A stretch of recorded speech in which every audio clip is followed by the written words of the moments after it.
Today I'll be walking you through my pedalboard build. This is the mid-year of 2025, and as you can see, quite a bit has changed. You know how it is. So let's start from the foundation. Actually, under the board, I have the Pinstripe Pedals MBFR buffer.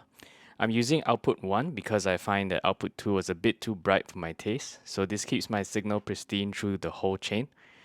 Next, I have the Origin Effects Kelly 76 Fat Compressor. I switched out from the bloom and the tone press because I wanted more control of the attack and release times, especially because I switched between different guitars. So this has been really great so far. I also have, so after the Kelly 76, it goes into the Lehle Mono Volume S. Before I was using the Dunlop DVP, so the one to the side here. Yeah, this was a much larger pedal, but it gave me a lot more precise control. It has an active circuit, so it maintains my tone. The sweep of the pedal is also a lot smoother compared to the DVP, so yeah, really liking that upgrade. So the DVP now is used primarily for expression control of my wet effects and the mix. Now, I don't have a preamp pedal that I have on all the time, even though you see the Storm over here. A lot of people use that as an always on preamp. But I believe that the clean tone should speak for itself. So I have the clean tone and then I have clean plus, which is with the Storm on. Yeah, so this just gets a bit of a different EQ, a bit of a different articulation, but not as much gain. As you can see, I've kept the gain really low over here. So this gives me two options of clean tone depending on what I need, especially because I play in a church setting, so you just need a bit of a lift during the quiet moments. Now onto the drive section. I'm using the Morningstar ML10X under the board that helps me switch between my drives and my different combinations of stacks if I have any. So right now the Twilight Pulse AudioWorks Constant, which is this one over here. This one is my first drive that I use. I don't really go by stages because I find that limits you to like setting the gain at a certain level. So I just have my first flavor, my second flavor, and so on. So the Constant is my drive that, has a lot of beautiful harmonics to it. It stands out from the mix because it's really bright. It also has the EP boost side, which makes it really versatile as a one drive pedal. If you want to have really just one overdrive on your board, this is the one to get. I then have the case study Lastlight, the next one over here on the right.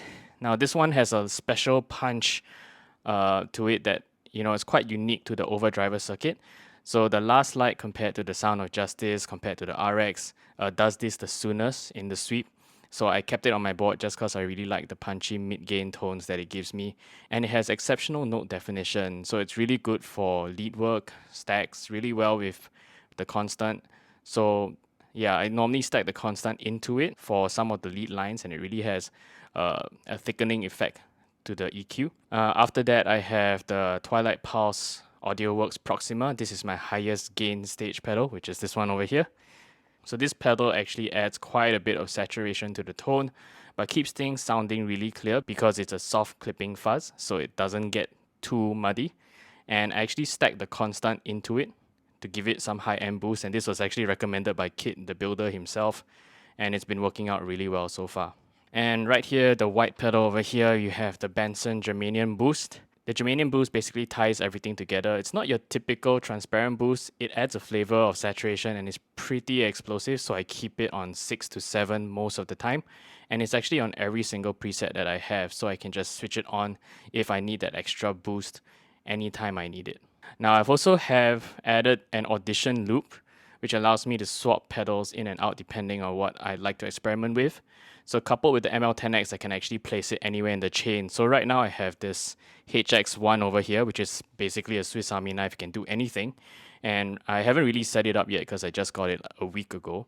Right now it's running retro reel, but I can run a POG and use the ML10X to put it in front. I can run pitch effects, I can run modulations and place them anywhere I would like in the chain. I can even run different drives and EQ if I want to.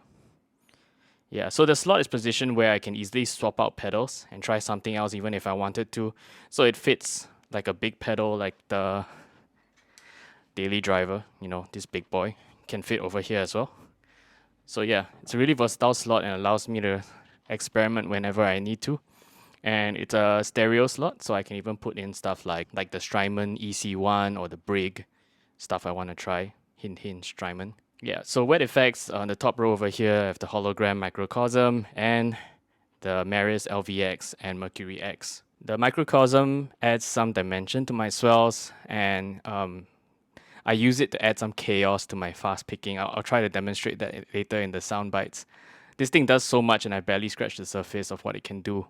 For the Meris stuff, I'm running Canyon Reeds presets from Tone Factor. These are basically able to cover everything I need and require just a bit of tweaking in terms of decay, in terms of mix, to work with my different board or different captures that I'm using. I also have control over the delay and reverb mix using my expression pedal. It allows me to control it to whatever level I need depending on what's happening on the fly. And lastly, of course, I have my Tonex ones over here running stereo amps. They are right at the end of the chain after the ML10X. Right now, I'm running some test captures from Devon, also known as the Tone Shepherd, which should be available on his site in July 2025. From the Tonexes, it runs out into the Pinstripe pedals DISOxo, and yeah, just goes out to my interface from there. So I hope you enjoyed this detailed walkthrough. Don't forget to hit the like button and subscribe for more gear demos and playthroughs. Drop your questions in the comments below, and I'd love to hear your thoughts on this build or help you with your own pedalboard journey. So thanks for watching, and here are some sounds.